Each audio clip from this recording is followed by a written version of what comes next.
You're listening to Thursday Night AMP on the Angry Marks Podcast Network.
Happy St. Patrick's Day, everybody. Welcome to Thursday Night AMP for March 17th, 2016. I'm your host, Stevie J. Got two fine men on the line with me. Abby couldn't join us tonight, so we hope to see her again next week, and we send our regards. But joining me for the show, besides her, would be Jason Harland, a.k.a. The Great Sudoku. Getting higher than a Sami Zayn moonsault off of the barricade at ringside. Yes, indeed. And my other partner for the evening is the quintessential stud muffin of Winnipeg, Jordan J. Garber. Well, it's great to be here on Thursday Night AMP on the St. Patrick's Day edition of the show. I wore my green shirt today. I'll take a picture and put it on Twitter. No one would care, but hey, I'm in the spirit of the holidays, and yes, it is St. Patrick's Day today. My name is Jordan J. Garber. I am from Winnipeg, Manitoba, and yes, I am on Thursday Night AMP. Great to be here. And we're going to talk about WWE Roadblock this evening, as well as the finals of the New Japan Cup. So why don't we get the bad stuff out of the way first, before we get to the good stuff? Let's talk about 3 hours of our lives we're not going to get back thanks to the WWE Network, starting with the New Day versus the League of Nations in the feud that never ends. It goes on and on, my friends. It's the feud that never ends. Jordan, what did you think of this match? Well, I really honestly didn't have the opportunity to check out the pay-per-view, but from what I heard, it was just one of those filler matches. It was good, but it wasn't great. It was kind of went along those lines. All right, well, let me talk to somebody besides Jordan J. Garber who did see it, because I know Jason did, although he probably had the Nikolai vodka next to him while he watched. Didn't have any Nikolai vodka. I do have a bottle of Nikolai vodka next to me right now, but for the pay-per-view, I had pounders of Budweiser. And yeah, I didn't need as many for this match as I did for some of the other ones, but this match just wasn't good. As I've said last week on our Angry Marks podcast, does anybody give two shits about the League of Nations? Nope. Not really. WrestleCraft crickets. It's like they're not good heels. They're not entertaining heels. They're not dastardly heels. They're not chicken shit heels. They're just boring heels. And you've got this kind of tweener tag team with the New Day, and they retained the titles. And I'm glad they retained the titles. But one of my big overall themes with Roadblock as a whole that was a disappointment was, number one, there were no title changes. Number two, there were no surprises. And number three, there were no storylines that were furthered. Well, I'm just going to go ahead and skip to the next match, because you said there were no surprises. And I wasn't surprised that the New Day retained, because the League of Nations sucks and that feud's going nowhere. But they're dragging it out to WrestleMania anyway. I don't know why. But I was surprised that Jericho's opponent was Jack Swagger. I didn't get the memo on that one. And Jericho had to go out there and pretty much shit on everybody in Canada just to get the heat on him so they'd cheer for Jack Swagger. Well, he tried. It was interesting to see this dynamic in Toronto, Canada, of Chris Jericho going out there, healing on the Toronto crowd cheering Jack Swagger, but they don't boo Jericho. Jericho gets fucking crickets. Right. That's all he did. He didn't get them to hate him. He just killed the match. He not intentionally, because he was doing what he was told to do, but at the same time, it's like, okay, they won't boo you, but they won't cheer for you either, so now they're just dead. And Chris Jericho is very formulaic, and he's been using the same formula year after year, decade after decade, and it's getting old. You know, what worked in 1996 isn't going to get you over in 2016. 20 years have passed. You need to kind of update your shtick a little bit there, Chris. Well, I will say, for the sake of the nostalgia pop, even if he does the same shtick, I always like the Walls of Jericho. I always like the Code Breaker. I don't mind those things, but you need a crowd that's going to respond to it. And again, he went out there to try to heel on the crowd, and they didn't want to boo him, so then they just did nothing. Now, Jordan, I know you didn't see it, but what's your take on this, hearing that Jericho had to try to heel on the crowd to get Jack Swagger over? Oh, yeah, Chris Jericho. Sorry about that. You know what? I thought it was really good because I know you guys might disagree, but him doing that in Toronto, Canada, definitely was one of those cool things to see. Jack Swagger, he's busted his ass in the business. And how many people remember the fact that he was not two-time, but a former world champion, and he actually cashed it in on Chris Jericho. And it's really good that they kind of brought that up in the match, which is a good thing. It kind of gives you a bit of a history lesson. But I thought Jericho's promo was good. Apparently he pulled it out of his ass. And you know what? It's not that bad for just a random promo, heel promo. And good job for Chris Jericho by getting the proper heat from the crowd. It wasn't his best heel promo of all time, but hey, he caught a heel promo and it was doable. So this match, actually, from the highlights I've saw, is probably one of my favorite matches on the show. I'm glad you said from the highlights you saw, because I was getting a little bit confused. You said you hadn't seen Roadblock, but then you talked about this match like you had seen it. So I figured you must have watched some part of it somewhere at some time. Yeah, I watched the highlights, and, you know, I read the news articles about it, and I did another podcast in which we talked about Roadblock, which will be up in a few weeks. But like I said, everything I explained in that matchup was the positives. This matchup definitely had more positives than it had the negatives. I suppose I'll reluctantly agree with that, but I would have liked it more if Jericho had just acknowledged being a babyface in Canada and just ran with it, because sometimes you just can't help being over on your home turf. It's like expecting especially people to in Toronto. Yeah, especially in Toronto, where The Rock and Hulk Hogan had to flip being face and heel because the Toronto crowd just wasn't going to boo Hulk Hogan. Right. You've got certain cities where you can't be heel no matter how hard you try. And Toronto's one of them, and I'd say Boston and Philadelphia, they're very notorious for doing what they want and not playing along with the story. And I'll do my little run in here too. It was about this time after the Chris Jericho versus Jack Swagger match where I was kind of getting fed up with kind of two lackluster matches in a row, and Mauro Ranallo tweeted out how good the matches were going. And I'm thinking to myself, Mauro Ranallo, here's a guy who 6 months ago was regularly calling matches between Kazuchika Okada and Hiroshi Tanahashi on the Access TV program, watching matches with guys like AJ Styles where they can work their style, for lack of a better word, where he was watching guys like Tetsuya Naito, and he's saying that these matches are good, so I tweeted back at Mauro Ranallo. I say, hey, I wish I had some of that crack that at Mauro Ranallo is smoking, so I too could think these matches are good, and that got me invited to his hashtag block party, so apparently he doesn't have a very big sense of humor there, and I wish only the best. I hold no animosity towards Mauro Ranallo whatsoever. He's a fantastic announcer, but, should you ever have that backlash, I'm not good enough to work backlash moment, I'll be the first one to say I told you so. All I can say is you did accuse the man of ingesting illegal street pharmaceuticals to enjoy WWE. So I kind of understand. Not a pharmaceutical. Yeah, it is. All drugs are pharmaceuticals, Jordan. Every drug is a pharmaceutical. Beer is a pharmaceutical because it has alcohol in it, and alcohol is a drug. Chocolate. Technically, chocolate's a drug. So when you eat chocolate, you're doing drugs too. Yeah, or when you drink coffee, caffeine is a drug. Caffeine is a drug. It's a very good drug. Makes you get through the day.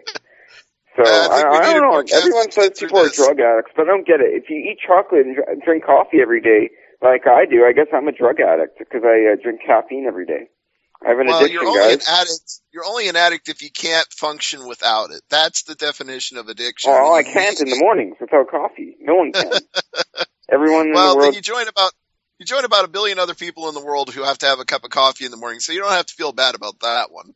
I'm going to chime in here again and say that Mauro Ranallo blew his load way too quickly on saying that they were good matches, because there was a good match. It just happened to come after Chris Jericho versus Jack Swagger. And if you only watch the highlights, Jordan, you really owe it to yourself to watch the next match where the Revival, Dash and Dawson, took on Enzo Amore and Colin Cassidy.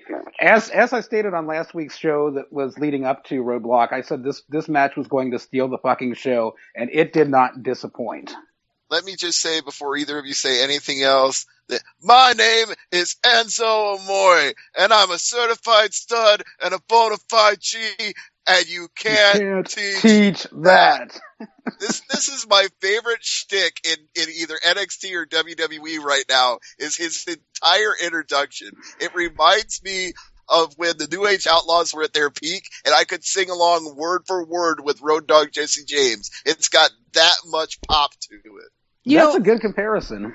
I'm going to jump in and just mention that when I first got WWE Network and started watching NXT and started seeing Kaz and Amore, I thought this was like the stupidest gimmick ever, and that introduction was just no buys, and it was never going anywhere. But tell you what, 6 months into it, it finally caught on, and it is one of the best things going for NXT for sure. Exactly. And there's no reason, after seeing them do this at Roadblock in front of an audience that wasn't entirely made up of NXT, and the people got into it and it got over with that crowd, I think they need to be on the main roster right now. I don't want them out of NXT because I like them doing tag matches in NXT, but this act can work on the main roster right away, right now. One of the things I was thinking, they mistreat them. I would say one don't at a bring time, them up gentlemen, to the main. one at a time. Go ahead, Jason. I would say don't bring them up to the main roster right now, but I mean, you have this one-off where you have this not quite a pay-per-view because it's a network special in Roadblock where you bring up NXT guys to have tag matches. Why not do that on some of your bigger pay-per-views? You could do that at WrestleMania. You could have NXT matches. You could do that at Royal Rumble. You could do that at more of the major pay-per-views where maybe just one NXT match on the card, especially if it's a match where you have your top NXT performers like that. I mean, can you imagine next WrestleMania, even if Nakamura is still in NXT, having Shinsuke Nakamura as an NXT talent on WrestleMania? That is complete buys. You know, you're giving me ideas by saying that, and one of the ideas that I like, and you're going to call me crazy for saying this, is do Bayley versus Eva Marie at WrestleMania. I would love the crowd reaction to that. Bayley versus Eva. I don't want to watch Eva Marie even like wrestle a broom. I'm not planning to see Bayley take on Charlotte myself, but gentlemen, that's why it's funny, because nobody likes Eva Marie. Everybody hates her because she can't wrestle, so she gets the most heat automatically. That match that she had with Bayley, where every person in the NXT crowd thought they were going to put the title on Eva Marie, that got some of the most amazing heat you will ever see. Well, you know, I'm one of those fans that when I watch Eva Marie wrestle, I don't care because I know she sucks. And it's one of those things where it's like, if I want to see her wrestle, it's going to be me seeing her wrestle me. Like, that's the only time I would enjoy seeing Eva Marie wrestle right now. Maybe she's going to improve in the ring, and you know, she has been, but she needs to improve more.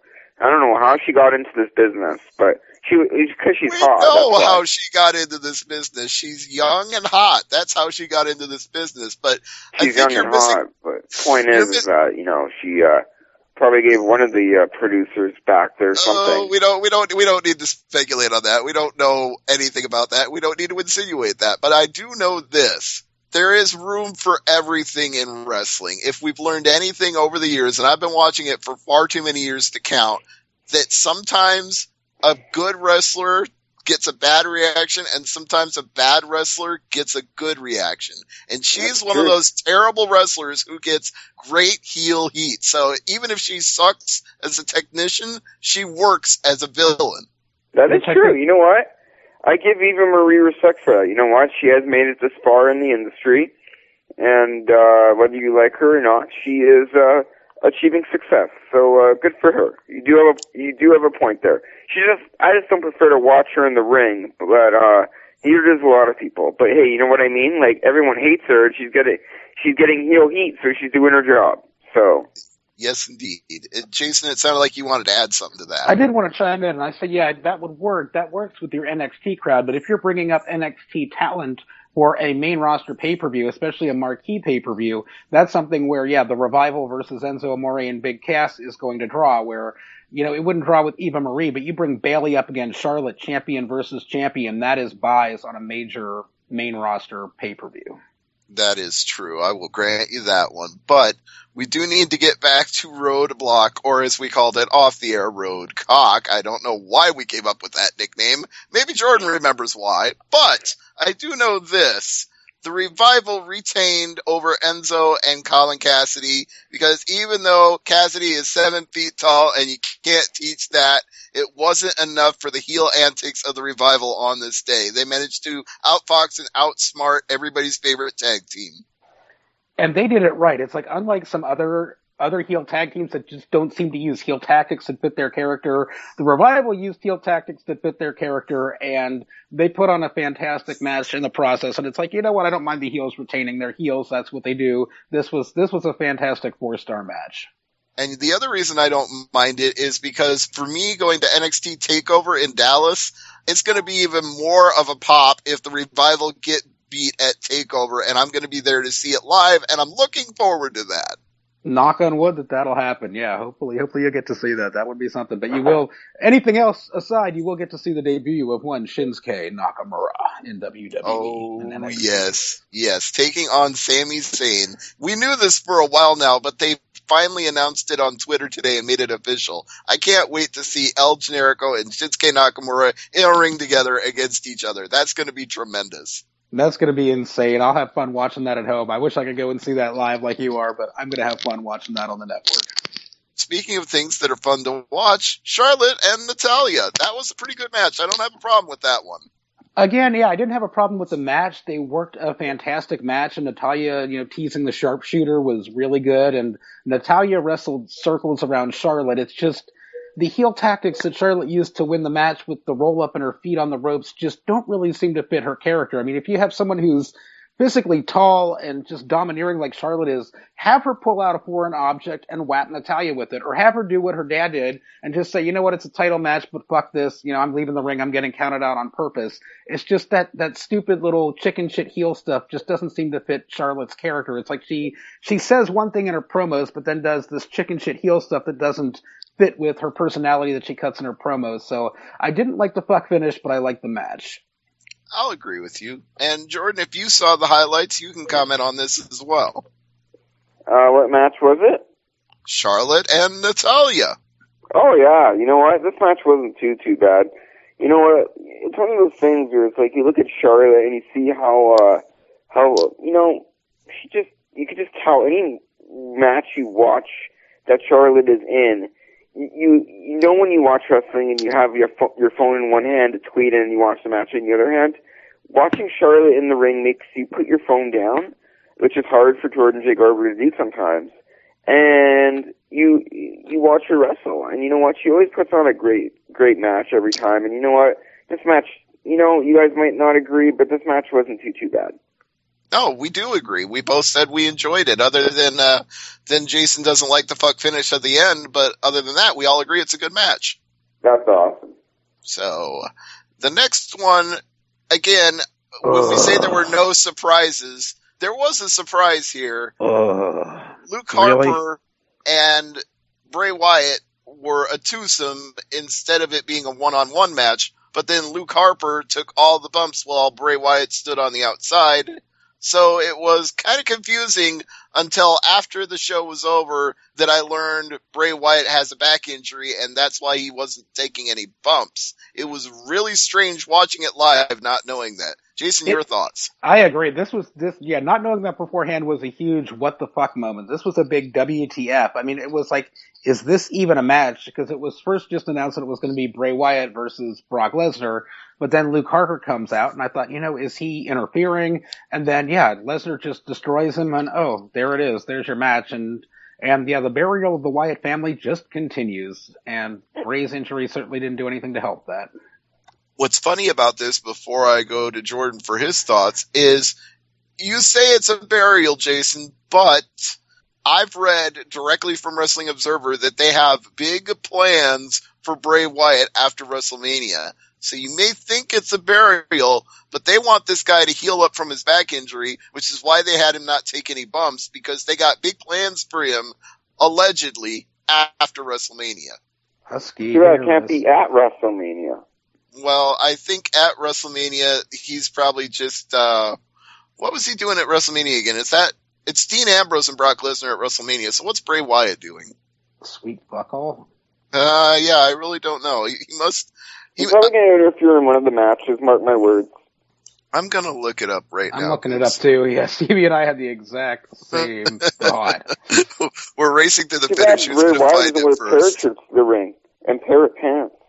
There's got to be a good explanation. I'm not seeing him on the card. Yeah, he has not been announced as of yet, unless he makes it into the Andre the Giant Memorial Battle Royal. Okay, the card I've got in front of me right now is Triple H, Roman Reigns for the WWE title, Undertaker, Shane McMahon for control of Raw, Lesnar versus Ambrose, which I already mentioned, Kevin Owens defends the Intercontinental title in a multi-person match, The New Day versus The League, AJ versus Jericho, Charlotte versus Sasha versus Becky, Kalisto versus Ryback, The Usos versus The Dudleys, Bella Fox and Paige versus Lana, Tamina, Naomi, and the Andre the Giant Battle Royal. So he could show up either in the Battle Royal or in the multi-person IC match. Well, sorry about that. I do apologize. I was getting a Snapchat, and it went into like a live stream. I thought someone was like videoing me. But anyways, Bray Wyatt, yeah, like I said, there's going to be plans for this guy after WrestleMania. Too bad it isn't at WrestleMania. And, yeah, you know what? The question is, what plans are going to be in store for Bray Wyatt after WrestleMania? I guess they want him to be either the number 1 or the number 2 heel in the company. That was the gist of what I was getting from the report I saw in the Observer. Really? Well, that's cool. Yeah. Well, it would be nice if somebody other than Triple H and Stephanie McMahon was the top heel. It would be real easy. Just flip Roman Reigns heel. There you go. Top heel, instant. Just add water. He's the de facto heel, but that's different. They're not trying to push him as a heel. They actually want to push Bray Wyatt as a heel. That's the difference. Or Vince McMahon could hire all of us and we could create our own heel stable called the League of Marks. League of Angry Marks. That's the only way. League of Angry Marks. And then, like, Stevie J will be the stable leader because he works with Wrestling Observer, obviously.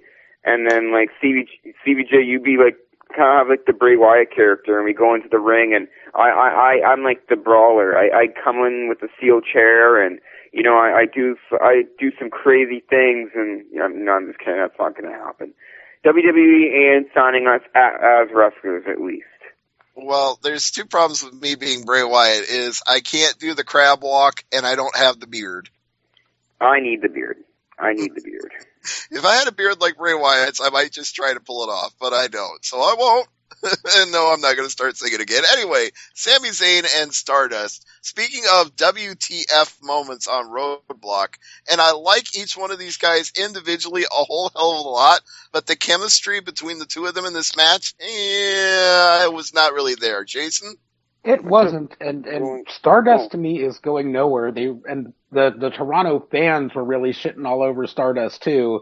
And, yeah, just bring back Cody Rhodes. Nobody likes Stardust. This was another one kind of like Chris Jericho versus Jack Swagger earlier in the evening where you look at the matchup and you see the guys involved and you know who's going over. So to me, in that sense, it wasn't a surprise. If Stardust pulled off an upset here, it would have been like, oh, wow, Stardust just beat Sami Zayn. But no, Sami Zayn is the fucking man, and he pulled out the victory in this one.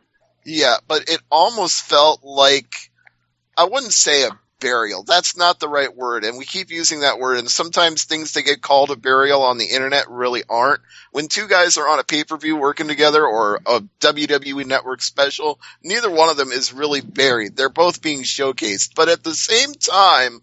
It was a 12-minute, 33-second squash match. Right, and that's my problem with it is it needed to be like a 3-minute match where Sami Zayn just destroyed him with a Luba kick. Why did it need to go 12 minutes? Why did it need to be competitive back and forth between a guy you just said is quote unquote going nowhere and a guy that's going to be co-main eventing the WWE NXT TakeOver show in Dallas with Shinsuke Nakamura. It's like they're on completely different levels right now, and Zayn's a star and Stardust isn't, and this match was too 50-50 for my liking. That and yeah, why would the match need to go any more than 3 minutes? What in those extra 8 minutes or so is Stardust going to show you that he hasn't shown you over the last year or more? Exactly. This just felt like they were padding time to make the show a little longer before it went to Triple H and Dean Ambrose. That's all this was. I mean, it was filler, and it was kind of like 2 WTFs in a row with the Brock Lesnar killing the Wyatt family and then Sami Zayn squashing Stardust in 12 and a half minutes. It's like both of those was like, it's just scratching my head going, what the fuck is going on here? Who's booking this shit? Yeah, well, clearly it wasn't Pat Patterson booking because he would have come up with something better. But for all the faults, for all the flaws, for all the problems with Roadblock, and the fact that I knew that Triple H was going over in the main event because he's main eventing WrestleMania and they're not changing plans at this late date, it was still a really good match. I never quite believed that Dean Ambrose was going to hijack WrestleMania like he promised to in his promo, but there were moments in this match where I thought he's not winning, but Triple H has given him a lot, and I'm happy about that because it's fun to watch. It reminded me a lot of, I think it was a pay-per-view, or it might have just been when WWE had gone back to Japan, like either in the late 90s or early 2000s, where Triple H had a match with Taka Michinoku and made Taka Michinoku look like gold without, actually putting the title on him, but making him look like he came within a gnat's hair of winning. That's what happened here. I was kind of irked by the fuck finish. I think I'm still seeing red from when Tiger Hattori fucked up the count in New Japan that screwed Roppongi Vice out of getting the IWGP Junior Tag Team title. So seeing this false 3 count because of some piddly bullshit that you never ever hear, this technicality of, oh, well, the guy pinning him, his feet were a millimeter under the rope, so that 3 count didn't count.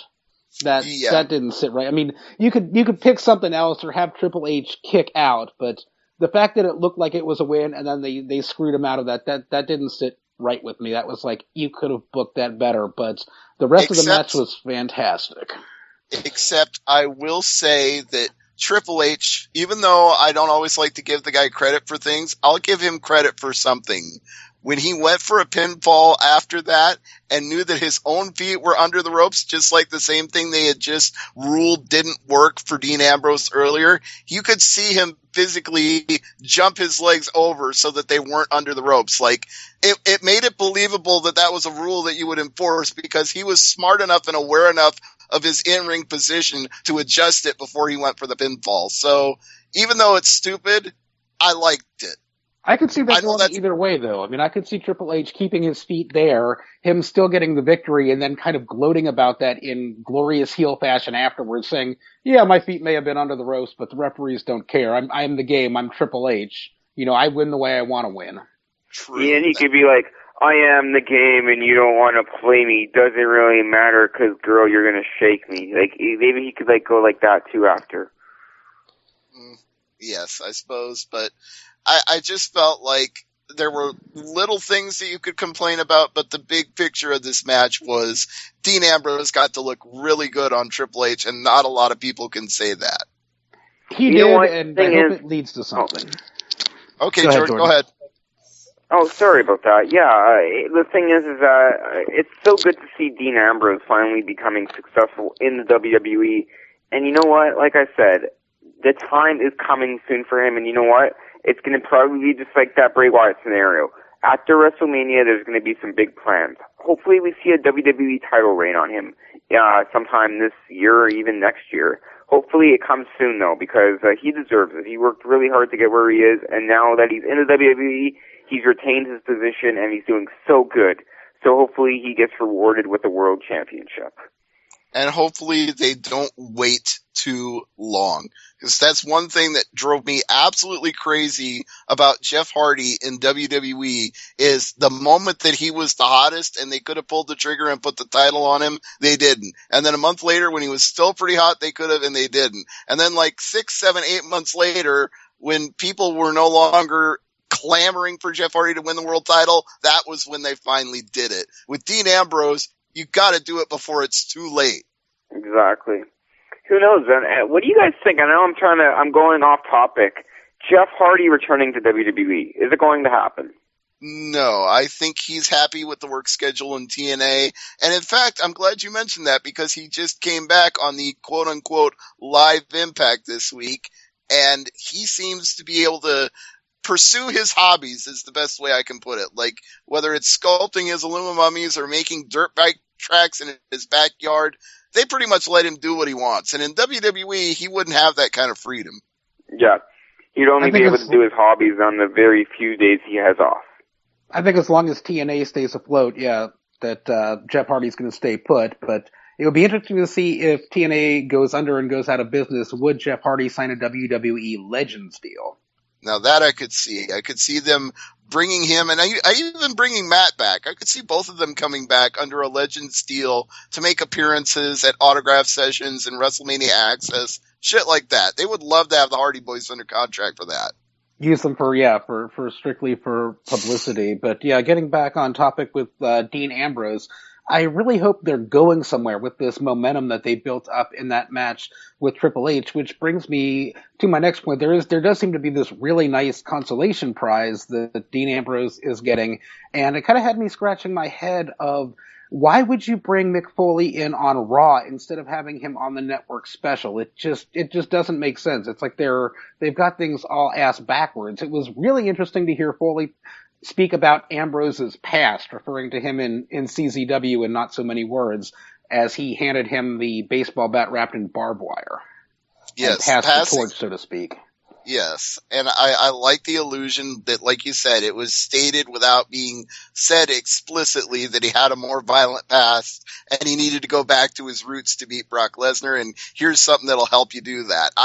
I truly enjoyed that moment, and I believe they're going to follow up on it at WrestleMania because we've been told Mick Foley will make a cameo. He doesn't have a major role at WrestleMania, but somewhere in there, I suspect we're getting another segment, and that's the reason they did this on Raw, was to tease the one to come. Like he could be announced as the special guest referee for that match or something. Have you ever noticed, though, he doesn't have his vintage plaid shirt. He has the long sleeve plaid shirt. We want the vintage Foley plaid shirt. It looks weird with like the long sleeves. I don't know. Honestly, at this point, vintage Mick Foley would be wearing something with Santa Claus on it. Yeah, but you know what? Like I said, it would be always good too if you have a job interview, guys. Listen to my advice. If you have a job interview, dress like Mick Foley. Employers like that. Shows that you're taking pride in like how you dress. And I'm just kidding. Don't do that. But hey, you know what? Mick Foley innovated hardcore professional wrestling. He's one of those guys where you bring up the name and you bring up the sacrifices he's made for this business.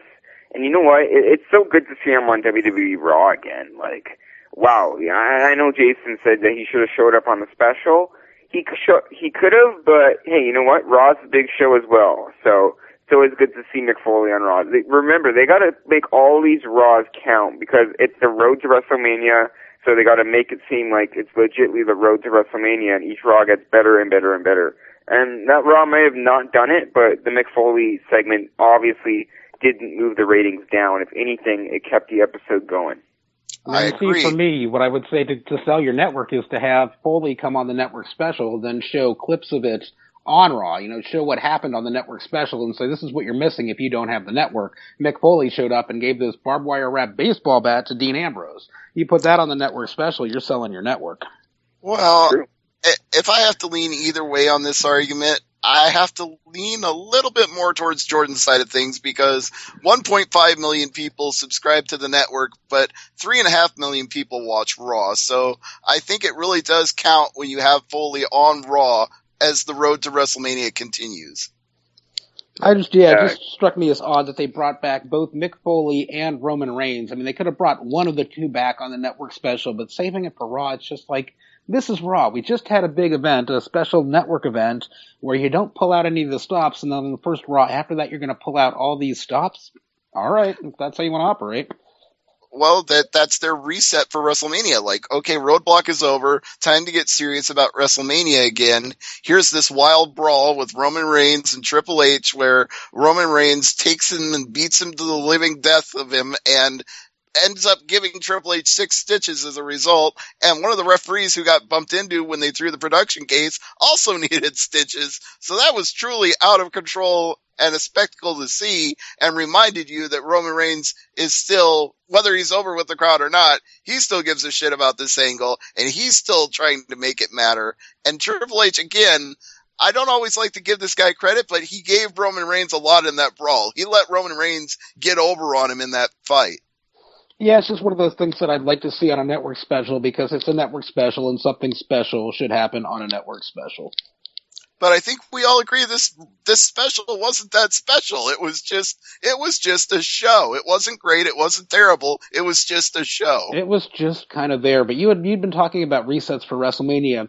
There was one reset that I haven't mentioned yet that I did see on Raw that I wanted to bring up, and that was the Usos doing a super kick party. And I'm like, my God, if the Usos did this Young Bucks rip-off gimmick, they might just get over. They finally have a personality to replace the lack of personality that they've been walking around with for the last however many years they've been in WWE. Well, it still amazes me that they won a supposedly legitimately fan-voted Slammy Award for Tag Team of the Year, when for half of the year, they weren't even working as a tag team because one half of the team was hurt. The Slammies are a complete work. They have to be, or if they aren't, the fans just aren't paying attention. They're like Jordan Garber over there on Snapchat, and he's like, huh, what happened? That's what the fans are doing when the Usos win the award, because the Usos were not the best tag team, the New Day was. You know, I am sorry, guys, about the Snapchat. If everyone's Jordan J. Garber fans, and they want to, it was a wrestling fan sending me a Snapchat, and what happened was, she had a live stream video going on. That's why you heard me say what the F, because it's like, while I'm in the middle of doing a show in which thousands of people are listening to live on either of the many sources you can listen to the show, someone's video chatting me, live stream. It's like, oh my God, what's going on? So it's kind of an awkward moment, but hey, you know what?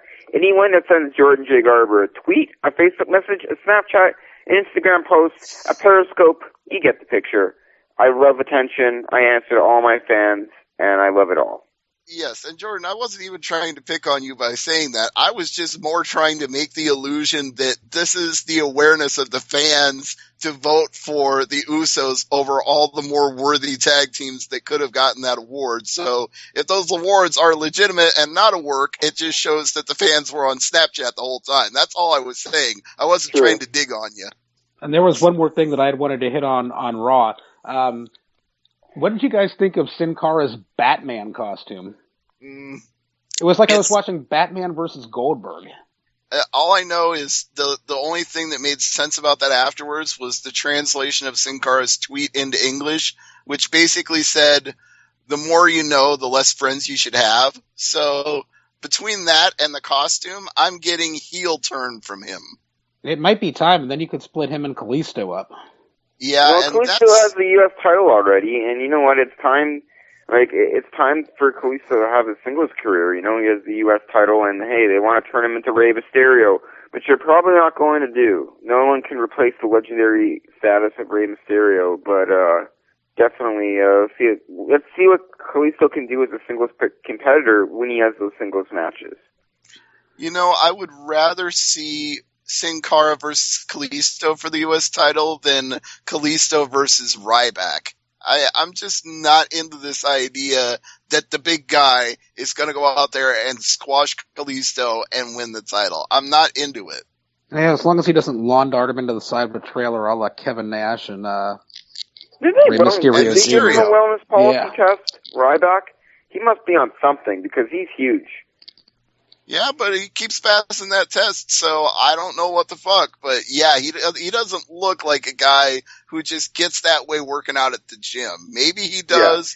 Yeah. I shouldn't cast aspersions because John Cena has always been jacked to the gills too, and that guy always manages to piss a clean piss test. He's been jacked for a long time, so he's probably been through many drug tests. Ryback, you never know. He may get tested and fail because you don't know what's going on. He's probably...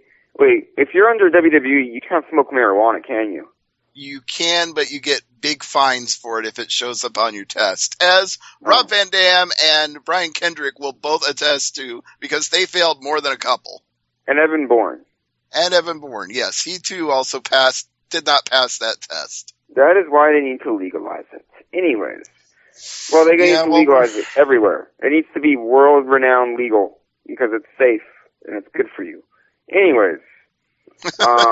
We have pro-normal advocacy right here on Thursday Night AMP, courtesy of Jordan Garber, who lives in another country, I might add, so it's not a problem there compared to here, where it's a mishmash of states that all have different regulations every border you cross. Think about it this way. In Manitoba, if you're smoking a joint and a cop goes by, the cop's not going to stop. He's just going to look at you and probably wave. That's how easy it is to get away with smoking weed in Canada. It's going to be legalized anyways here. You know what? Any state or country that isn't legalizing marijuana, guess what? The government who made that decision is retarded. You guys, they suck. So they don't know. They need to be informed on the topic. They got to get a lesson from Val Venus and Jordan J. Garber, perhaps, and tell them how good marijuana actually is. Okay, as a pro wrestling fan and as a person who does a wrestling podcast and interviews wrestlers from time to time, I'm going to just go ahead and say that I love Val Venus, but I don't want him to be the spokesperson. I don't want people to go, hello, pot smokers. That's not the guy you want to be the advocate. Oh, I think I would be a good candidate because, I've had the perfect history, so I'm just kidding. No. You know what? It's always good to, speak your mind, and you know what? I don't know how this topic, we were talking about Ryback originally, but I don't know, WWE wellness policy, they ding wrestlers for every little thing. Are you even allowed to have Advil? Marijuana, that's the thing that makes me shake my head. They'll suspend you for smoking a joint, but yet, some other stuff you can actually have, and then are you even allowed to have Advil? If you're sick, can you have an Advil, or is that bad? Are those hard drugs to them? Come on.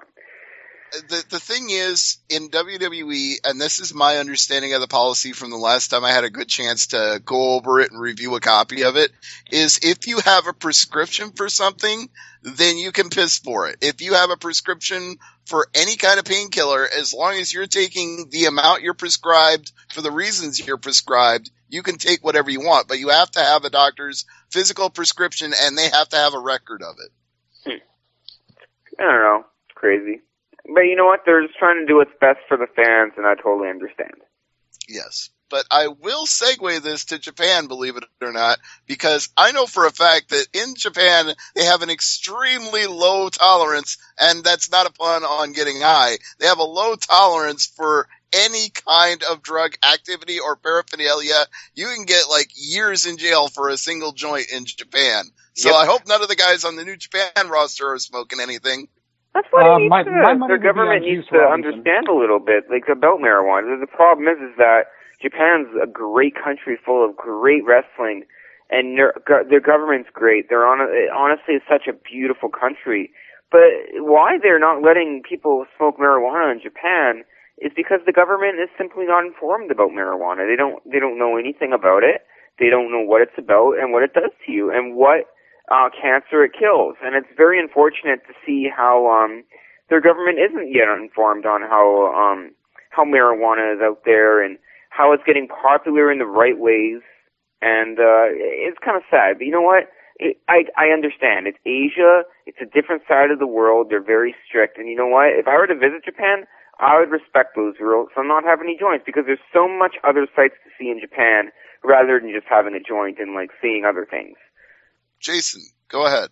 Yeah, I said if there's anyone on the New Japan roster that I would point the finger to as suspecting would be smoking marijuana, it would be Juice Robinson. The former C.J. Parker. The former NXT hippie. He's straight out of Burning Man. You know he's token up. But we do have C.J. Parker from NXT. He's now Juice Robinson. Oh, I remember him. He was the hippie guy, right? He had the hippie gimmick. Yep, he's now in New Japan as Juice Robinson. So is Michael Elgin, former. Yes, he is. Wasn't he on Angry Marks with one of the interviews I did? I don't know. I can't remember. We have interviewed Michael Elgin from his Ring of Honor days. I did an interview with him.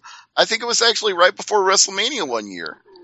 Not the nicest guy out there, but he still did an interview. So I'm happy. Actually, I thought he was perfectly pleasant when we interviewed him. I had no beefs with Elgin whatsoever, and he went on to even bigger... I got a Michael Elgin story for you guys. He was booked on a show here in Winnipeg, Manitoba, for a promotion ran by my good friend named Danny Duggan for CWE.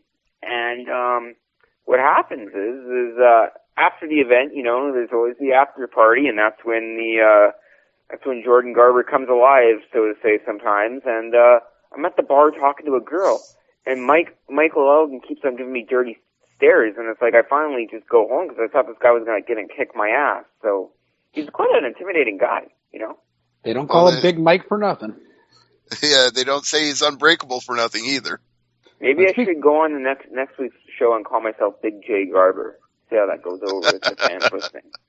Oh, you can give that a try. But let's give the New Japan Cup a try. Jason, let's talk about the finals. Yeah, and speaking of guys that I'd like to interview, in the first match, two guys I would love to have interviewed on Angry Marks sometime if I can get their contact info, or maybe Stevie has some. We had Jay White taking on David Finlay.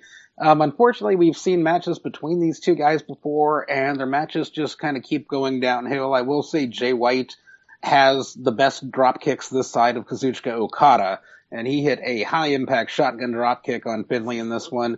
And once again, Jay White, with the trifecta, he has 3 wins now, I believe, over David Finlay. He taps him out with that modified Boston Crab move where he drops his knee across Finlay's neck and just wrenches that single leg crab in. So that's an interesting finisher that he uses. I don't think he has a name for that yet, but it's cool watching that finisher.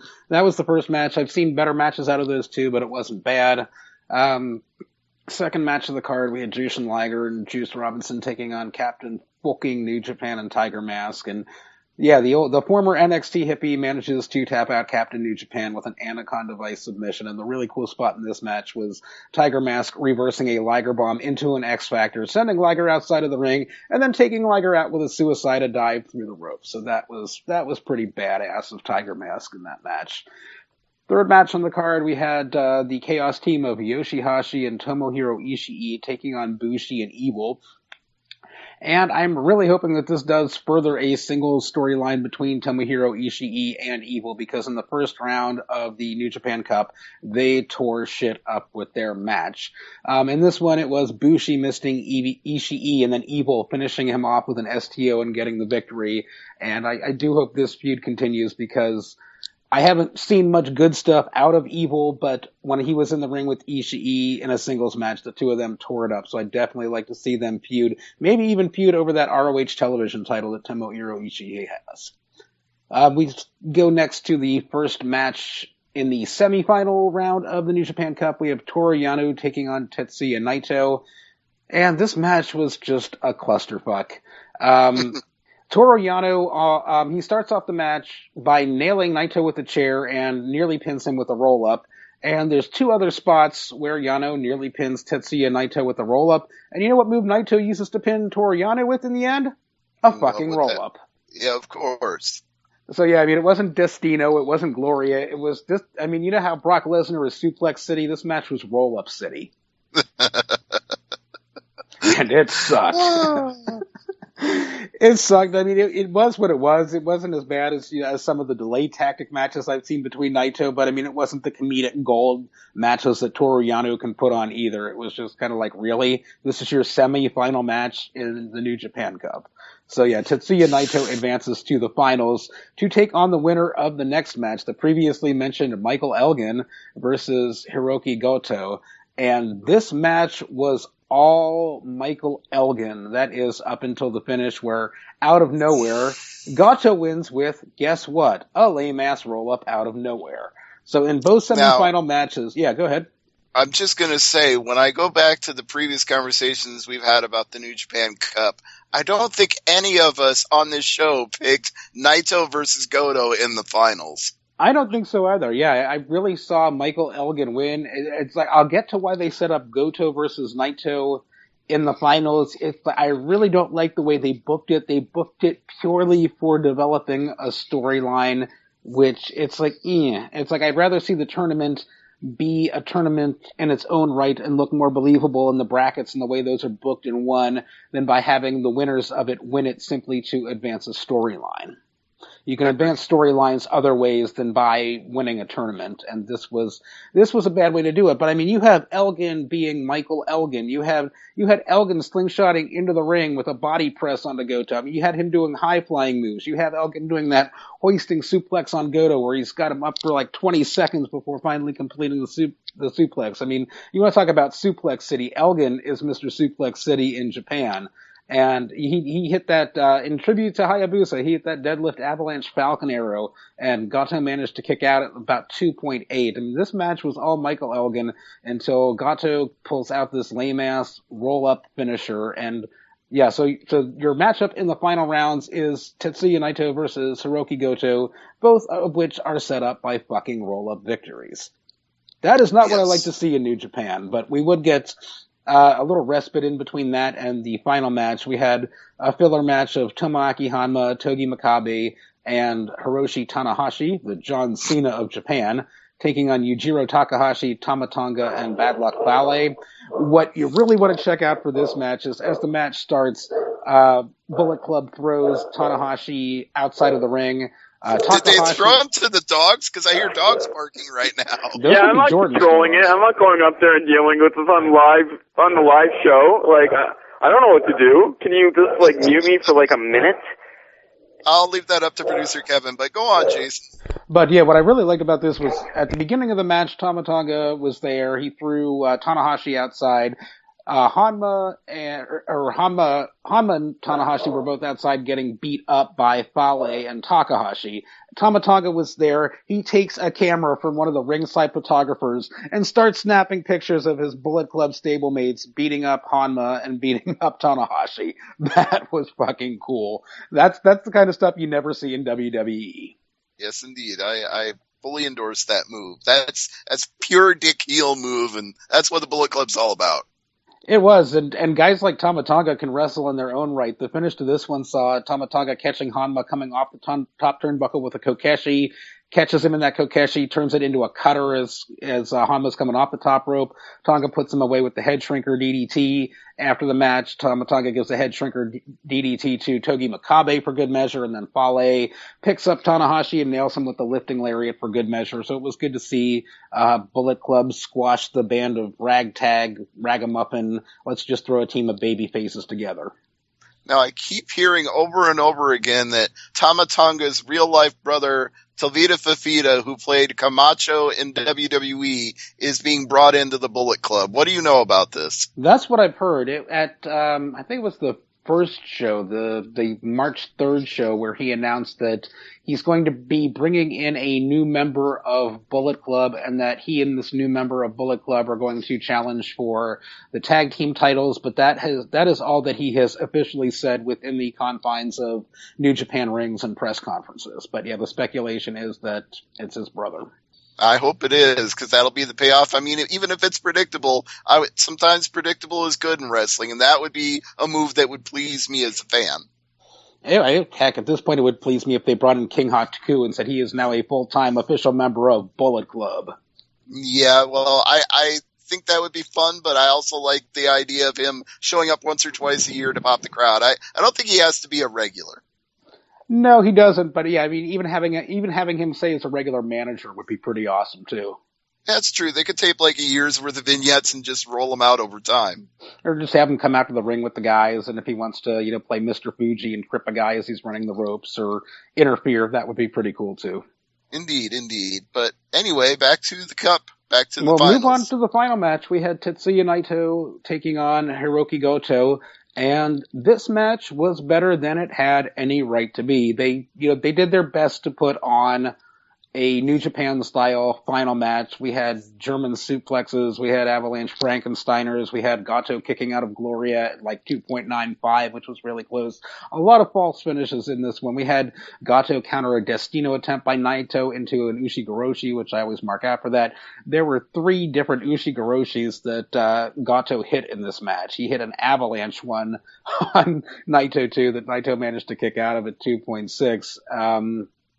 Yeah, the Los Ingobernables stablemates, Evil had come in to interfere, but Goto, guess what? Gives him an Ushigoroshi for his trouble. So if you like the Ushigoroshi, you're really going to like the New Japan Cup final match. But in this match, it was Tetsuya Naito who pinned Goto after hitting him with a dragon suplex and then following up with Destino. So it was a really decent finishing sequence with a released dragon suplex, which I haven't seen Naito do before, and then Destino, which I've seen him do a million times. But seeing that dragon suplex from Naito was like, damn, this is the brilliance that I wish they would let Naito show more often instead of saddling him with the stupid Los Ingobernables gimmick.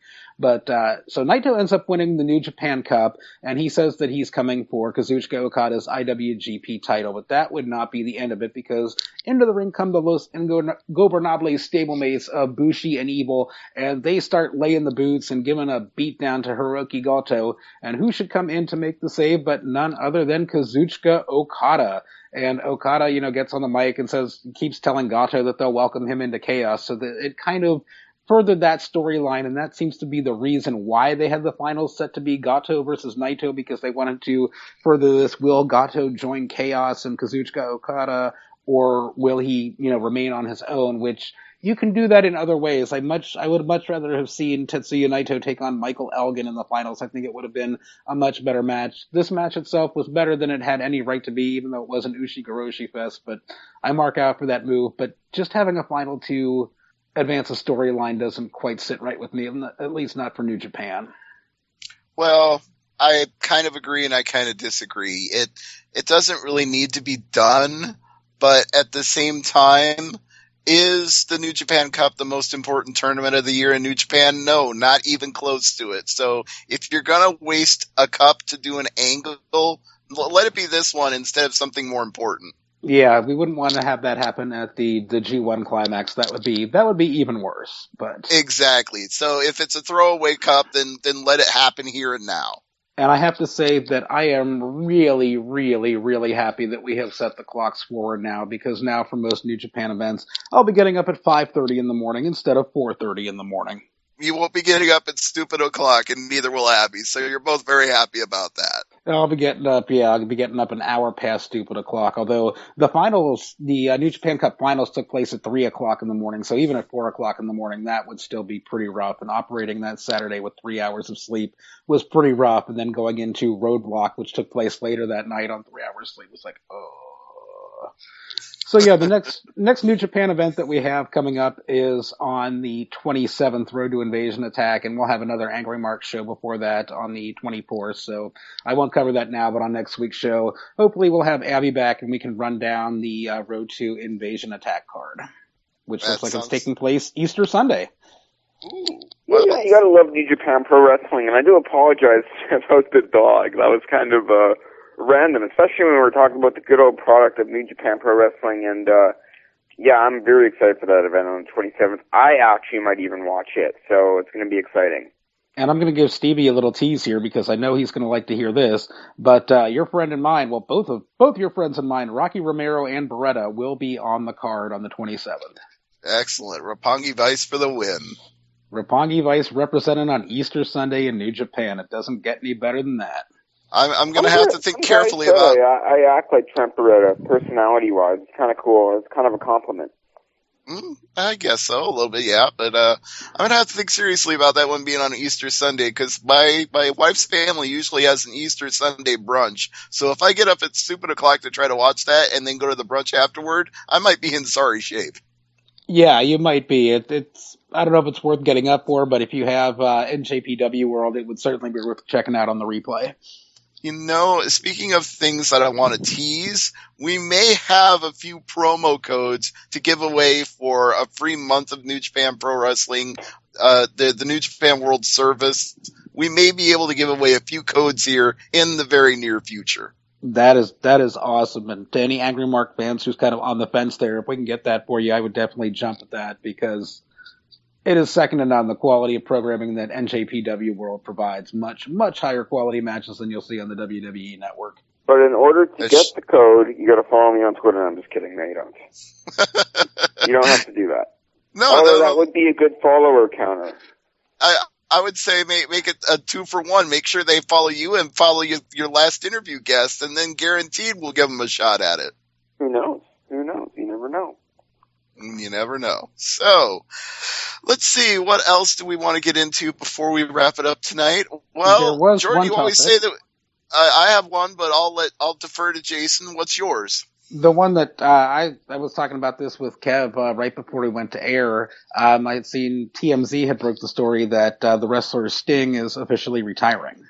Okay, yeah. Well, you kind of stole my thunder there, but I got another Sorry. one in mind besides that. That's all right. That's all good because it is very much on our minds, very much in the wrestling news right now. And I had a little debate on the Facebook page, facebook.com/AngryMarks. Cheap plug for that. But I debated whether or not it was actually a good thing for Sting to retire, considering he didn't get his full shine in WWE. His career kind of got cut short there at the end when he finally came into WWE. And my response to that was, people knock TNA a whole hell of a lot, but if you watch Sting's run in TNA, and I saw almost all of it, he got treated like a big deal, and he had some pretty important matches, and it feels like his career was complete to me. Maybe he didn't get to have the full WWE run, but I feel like if you watched TNA and then you saw him come to WWE at the tail end, you wouldn't feel like he got cheated out of anything. I'm going to agree with you there, and I'm also going to say that if he never did come to WWE, I think that lends some credence to his career and to his legacy as a whole, because he was that one guy that never would have gone to WWE. He was the one guy that would have stuck to his principles and said, I know they're not going to use me right. I want to be remembered the way that I was used properly, the way that I got over. I don't want to be booked into oblivion. I'm not going to WWE, but sadly that didn't happen. Yeah, but I don't blame him for retiring at all, because the diagnosis he got is literally the exact same one that Edge got when he abruptly retired: cervical spinal stenosis, which means you take one bad bump on your neck and you're in a wheelchair for life. So Sting's making the right call here. See, if I was WWE, I'd just bring in Jeff Farmer and see if fans notice the difference. I did notice you mentioned that. No, I'm just kidding. Looking at Sting and looking at his career, it's so amazing to look back from when he started in the business, from the surfer gimmick, and now his gimmick that's now world famous, that debuted in WCW, and his TNA run, which was very entertaining, and his WWE run, which wasn't as entertaining as his TNA run. But hey, it's Sting. He's been everywhere. He's been around the world, and he's made millions among millions of dollars. And you know what? He's definitely had a great career. All my respect goes to Sting, and I wish him all the best in his future. Absolutely. It's not future endeavoring him, but we do wish him all the best in the future. He deserves it.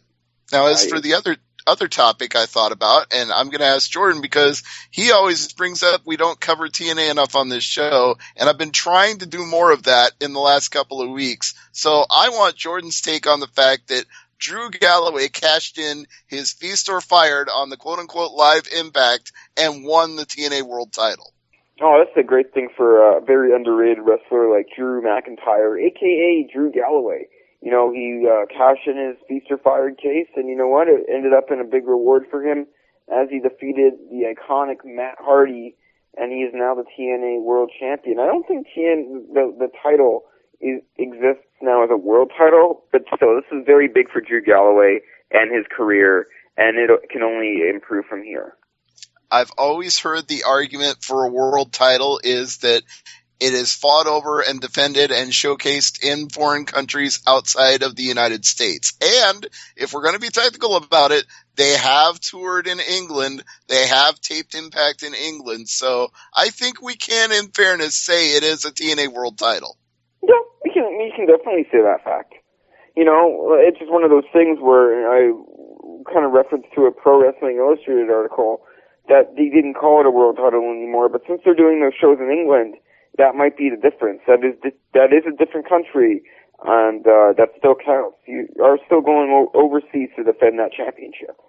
And I believe they even ran an event in Japan at one point. I'm trying to remember when that was, but I believe there was like a lockdown or a Bound for Glory in Japan. Maybe it was Bound for Glory. I believe it was, actually. And they still did the global impacts, too, in Japan. That's right. Yeah, they did Global Impacts, and I'm pretty sure at least one Bound for Glory. So it's a world title, and it's a very big accomplishment for Drew McIntyre, Drew Galloway, whatever you call him. But this did raise some intrigue on the indies because Galloway was booked. He is one half of the Evolve Tag Team Champions, and he was booked for WrestleMania Weekend's Evolve shows, and people were like, well, he's the TNA World Champion now. Are they still going to let him do that? And the answer is yes, they are. He's still booked for Evolve. Dennis Stamp approves. I guess he does. So yes, Dennis Stamp would say, I'm not booked, Mr. Bookerman, but Drew Galloway is. He is booked.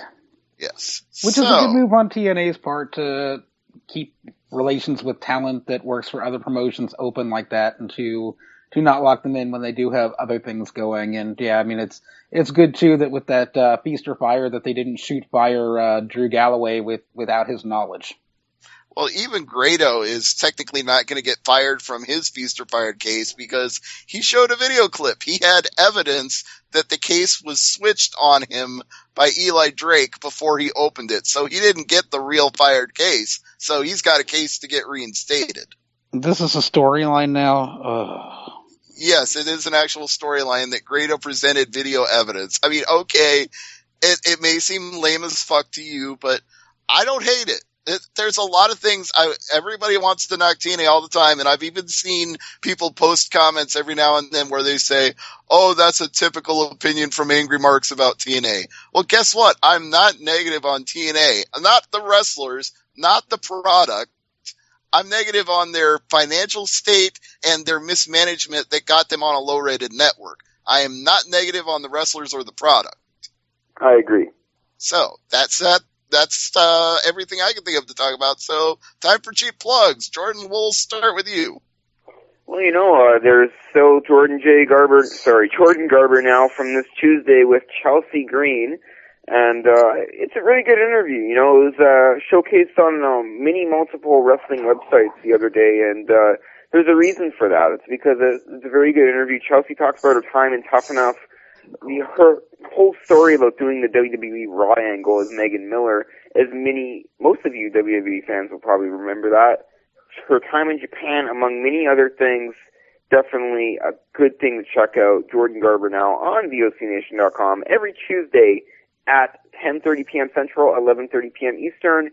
This upcoming Tuesday on Jordan Garber Now, we have former TNA star Cody Deaner.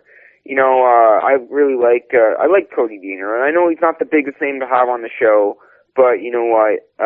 Everyone who's kind of made it in this business kind of deserves another shot at the spotlight. And what I'm trying to do with this Jordan Garber Now thing is kind of create a revolution. It's like, you like wrestling?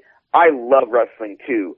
Let's share our passion for wrestling through these interviews, through these men and women that reach pinnacles of success around the world, and let's share this moment together. This is not my moment. This is our moment, and that is what Jordan Garber Now is all about for sure. Besides that, follow me on Twitter at Jordan J. Garber for anything coming up in the near future. Yes, indeed. And Jason, what do you have to plug? Gotta plug myself on Twitter first. You can follow me on Twitter at Great Sudoku. I'll also plug my partner in crime, Abby, who's not with us this week. You can follow her on Twitter at AbbyBrook2121. Have to plug NJPWWorld.com, the New Japan Pro Wrestling streaming website. It is the best 999 yen you can spend a month. I've got it pulled up. I don't want to steal Stevie's thunders twice, so Stevie, if you want to give the exchange rate, I'll let you go for it. Yes, currently 999 yen is $8.99 US. It's gone up a little, but it's still a bargain. It's rising. It's still under $9. It's still cheaper than the WWE Network. And yeah, my final plug, as always, is my cooking blog, veggiebending.wordpress.com. Yes, indeed. Check it out for something delicious. And check out all of us on Twitter for nutritious wrestling information for your brain. We will feed it to you all the time. At Jordan J. Garber, at Great Sudoku, at Angry Marks. And our producer, he's on Twitter too, at Camnet. So please follow all of us and enjoy our programming free for you each and every week, courtesy of AngryMarks.com. My name is Stevie J, and for Jordan Garber, with or without the J, and Jason Harlan and producer Kevin, I'm saying good night and Hope you didn't drink too much green beer today. See you next week.